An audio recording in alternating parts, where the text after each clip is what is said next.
We released singles, a number of singles before we announced the record, which is different for us. But at the same time, we're, a rock band. We like full length records.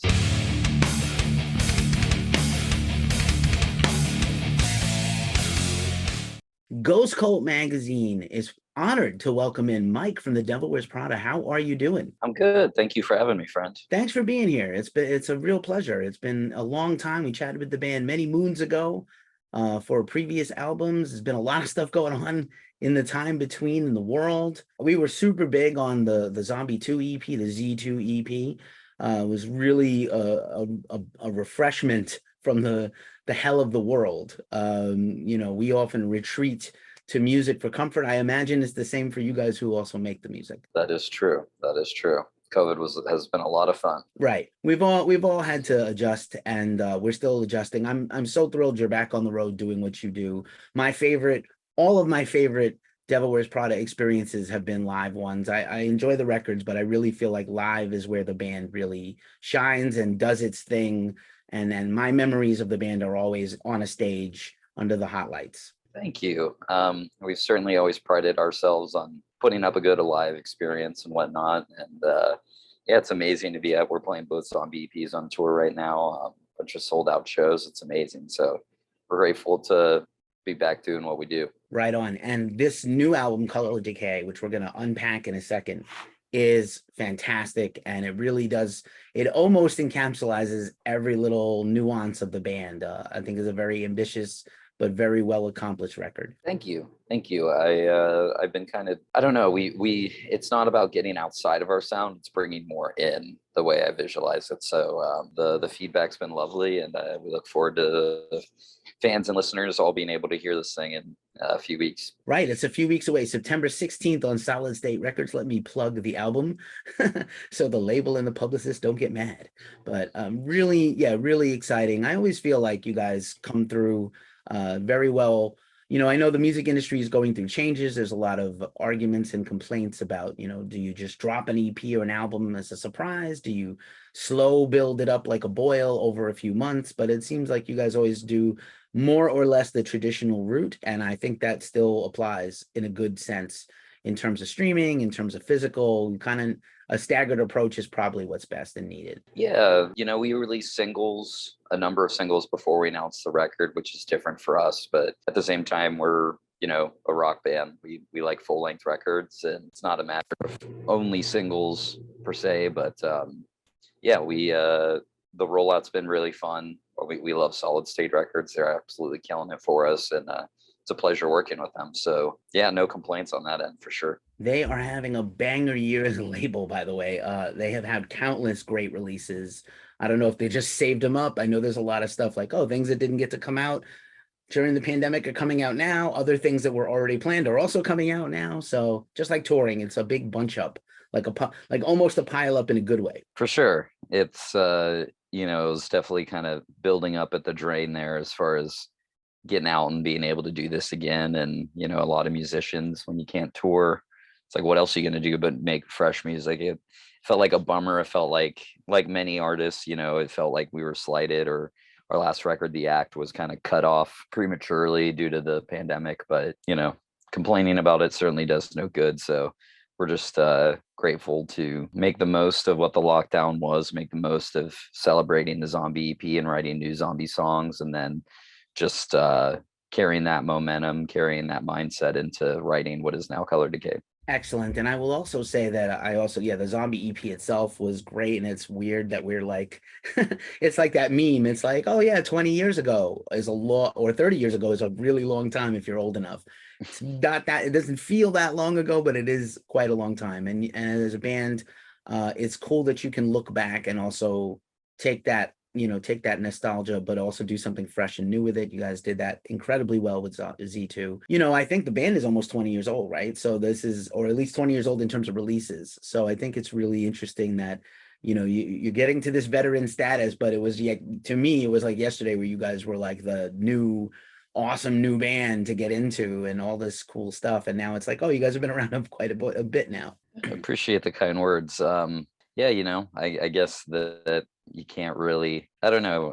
I admire bands that are persistent, bands that haven't given up or let their, jaded emotions get the best of them. And we've just been grinding, for half my life since I joined the band, so that's how we carry ourselves. That's the sort of personality to the Dev Wars Prod, I think. Right on. I love it. Grind it out. That's what we all do. We have to just work. The work is what will prove out in the history books, right? That's what'll show in time what work you left behind. So really great. A lot of good stuff here. Very excited about this record. Let's unpack Color Decay a track at a time, if you will. I'll list off the tracks and you can just give me any feedback you like. Could be about the music, could be about the lyrics, could be about the vocals, anything you like. A little free association for each track, if you will. I have the list right here. So I'm going to look over to my screen here. I'm not being a moron and looking away or socially awkward, because I do this right all the time. So anyway, it's like I often wonder what people think when they say, like, why is he looking over there? Because my monitor is here. Anyway, home studio, everybody, Ghost Cold HQ. Here we go. So we kick off the album with Exhibition. Yeah, Exhibition. We recorded most of the record in a rental property outside Joshua Tree outside Palm Springs, California.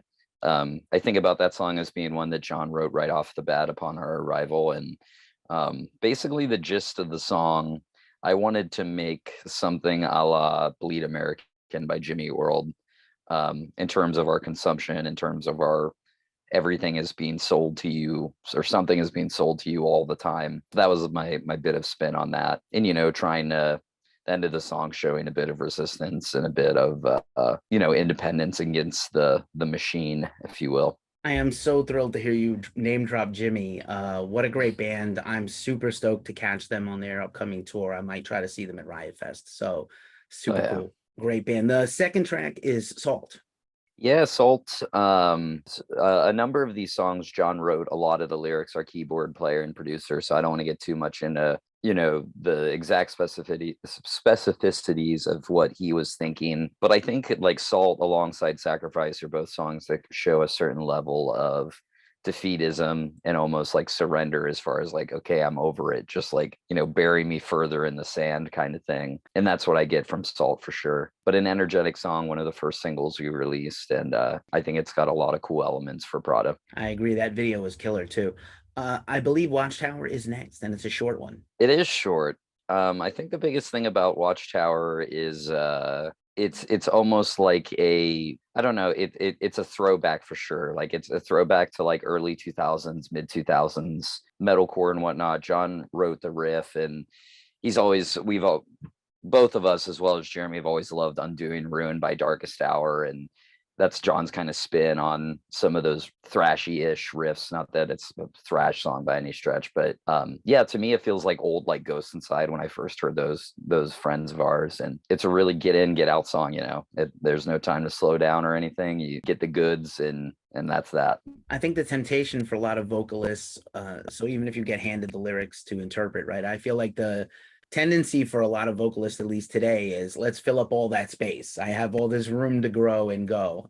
And I think sometimes what you leave out is much more important than how much you cram in. Without a doubt. We play older songs and I'm like, it never breathes. For some reason, there's so, like in my less mature years, you're just going and going and going.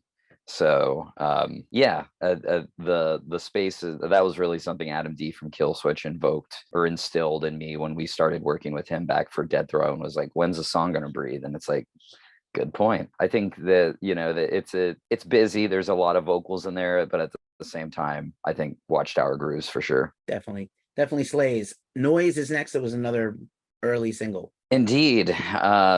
Noise is I don't know. I think both Watchtower and Noise are songs that John sent me that he was working on instrumentally, and he basically just murmurs melodies over the choruses without a lyric. And I think both those songs do a good job as far as John and I being able to collaboratively work together and come together on building songs up, and it's no one's, he has most control, and, I consider these songs his baby more than anyone else's. But I think of Noise, and I think, I don't know, I really love the ending. I think the vocal tracks are pretty cool at the ending too. And obviously Prada has always done our best to write good choruses, write catchy choruses. And I think Noise is another one that excels at that. Nice. Out of curiosity, does John also title the songs, or is that collaborative? Um, no, yeah, he titled a number of obviously the shtick we went with on this one was single words, which actually we've never done that before besides Zombie, and it turns out it's incredibly difficult. But songs that John named, I think of Trapped, Sacrifice, Cancer, Fire, Broken. Those are all John's like he named those and had those choruses. I came in and kind of add the salt and pepper in the verses or finish a bridge or whatever. So I guess I've named about half the record. So yeah, he certainly comes up with the song names too. There it is. And Broken is next. Broken, yeah. I don't know. I think we Chemical is one of my favorite songs that Prada's ever come up with. One that I love getting to play live, one that we've been playing every tour since the act and since Chemical came out. And I think that Broken is almost going even further rock than even Chemical. But I don't know. I think it's really moving. It's about a certain scenario. It was John's 21st birthday years and years and years ago, and we all had a party night, and he had this awful panic attack, and he came back to that moment and wrote Broken. I don't know. I think that the emotional and the lyrical content is definitely there in what John created in the song. But at the same time, it's I don't know, it's certainly not heavy. I'll say that. I think that and like Fire are the songs that, sit back a little bit on this record. But even though it's not heavy, I gotta say it's got some of my favorite guitar work on the album. It's got very cool guitar stuff. There's a lot of stuff for the nerds, the jazz hand nerds. I'm one of those jazz hand nerds, but I was gonna say that even the chiller songs have like very beautiful composition stuff going on with the guitar layering and keyboards. For sure. I mean, everyone's layering and layering and layering, but what John does and like the however innumerable stems that come in through Prada songs and what he like will kind of just drop in there, like like little like almost little surprises as far as like these really tiny guitars that just make the bigger guitars that are panned out bigger. I think Cancer is a song that does that really well. It's got a tone that Prada's never really played around with before. But yeah, appreciate your kind words, friend. No worries. Sacrifice is next. Yeah, so Sacrifice, the first two songs that I heard when we started working on Color Decay, the first was Sacrifice, the other was Trapped.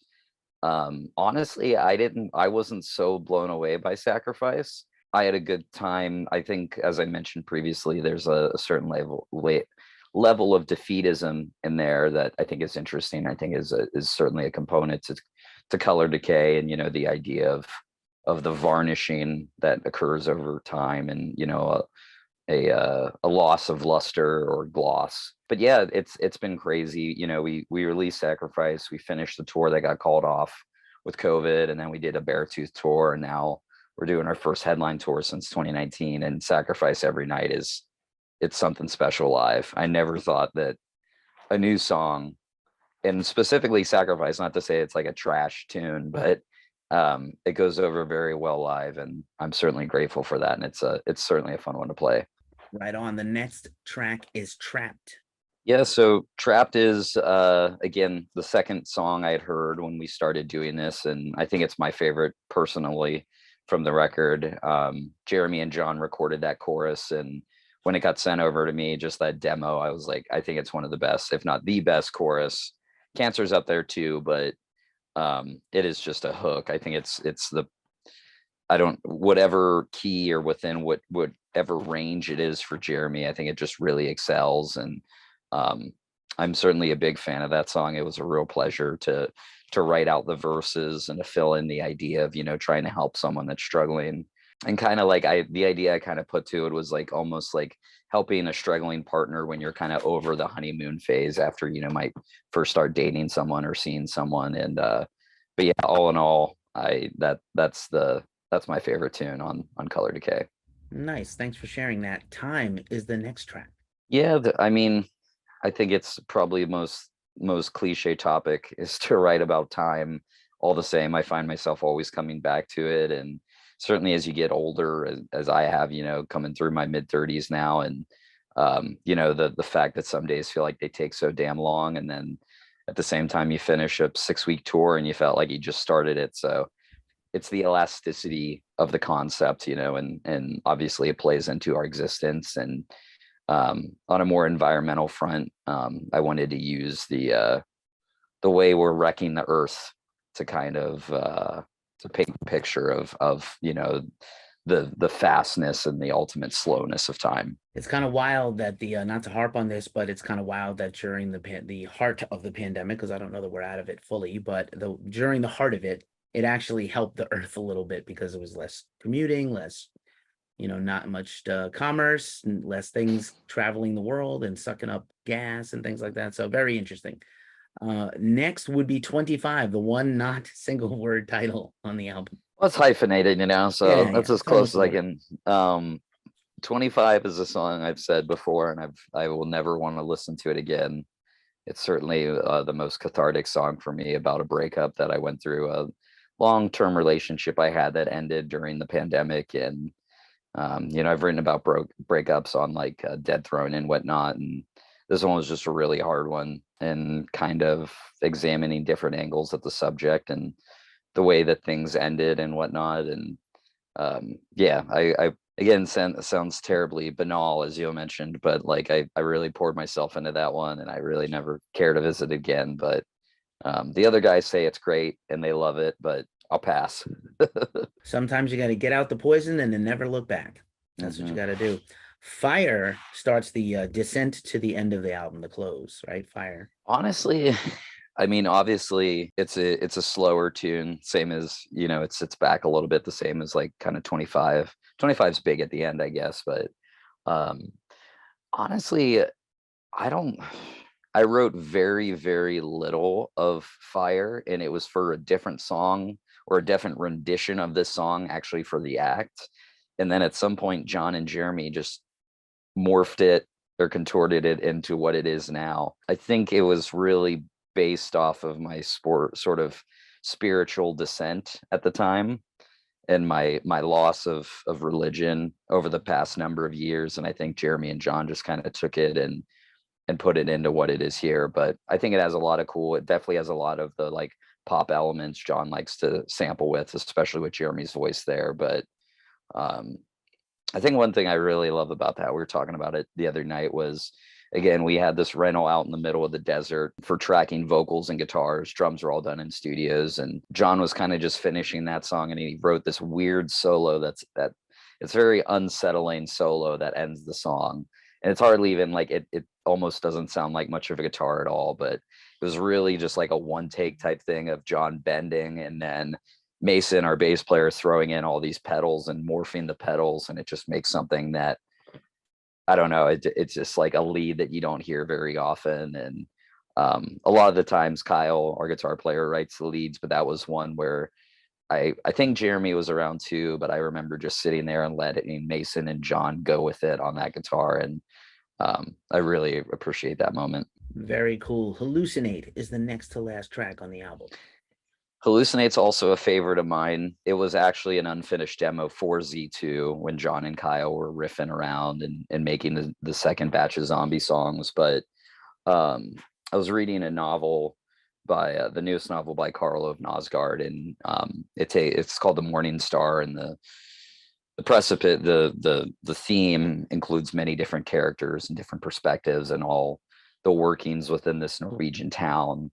And one of the characters, if I recall correctly, is a nurse, and she's nursing a man that has a brain tumor, and the tumor's growing in his brain, which causes these hallucinations. And from there, I learned of this and did some research, and I wanted to create just like the most unimaginable torture for this individual that's stuck by himself, and just, this terrible disease putting him through like a living hell while he's stuck, immobilized. So almost like a horror kind of quality or narrative. But I think it's cool. I think The Thread was a song that moved to some of the more industrial side of Prada back on the act. And from there, I think it doesn't get much more industrial for Prada than Hallucinate, and perhaps the heaviest tune on the record too. So I can back that one. And my favorite track on the record also. And then to close, we already discussed it a little, but Cancer is the final track on Color Decay. Yeah, so Cancer was one of the maybe the last songs that John wrote. Let me think. We were writing this record in November, December of last year. That was our stay in our rental home. And I went out east to spend Thanksgiving with my partner's family and her brothers and whatnot. And when I came back, John had fleshed that out on his acoustic guitar. And it just like that was kind of like trapped as far as when you hear that chorus. And I think that again, the number of like sludged out guitars that drive this rather upbeat chord progression is really interesting, because also the vocals singing I hope that it's Cancer, which at one point Mason and I were sitting there being like, can you say that, like, is this gonna, like, is this gonna end us, cancel us or something? But yeah, basically it's a story about being so devastated by someone like a hero's passing, that and having the experience of having heroes pass away from suicide or drug addiction or addiction of any sort. And when a hero of John's passed away last year, his initial thought was that I hope it's cancer, and then he didn't pass away of, again, overdose or suicide or something. And the rest of the song kind of looks at that and says, like, how could I think such a terrible thing? Or like, what happened to put me in this place? And I don't know. I think it's a wonderfully original lyric set that John and I cooked up there, and one that we often hear about. I'm proud of that one. Usually, I feel like some of our records have pretty good ending songs, but no one ever like has the attention or something to love them. But since starting doing press for Color Decay, I've had a number of individuals, journalists, admire on Cancer, and I think it could be a favorite of a lot of listeners once this record's out. Amazing. Thanks for sharing all that. And of course, we're all kind of as a society now. I think also social media makes this worse.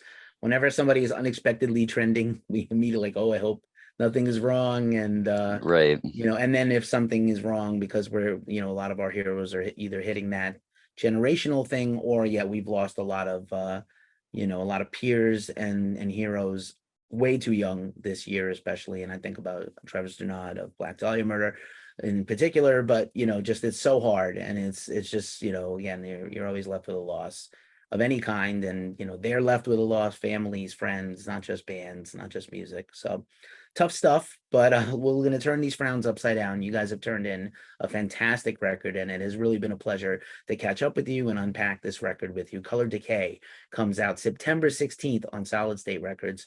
Mike, thanks so much for hanging out with Ghost Call. We really appreciate you. I appreciate you. Thank you so much for the kind words and for having me. And yeah, thanks for pumping the record.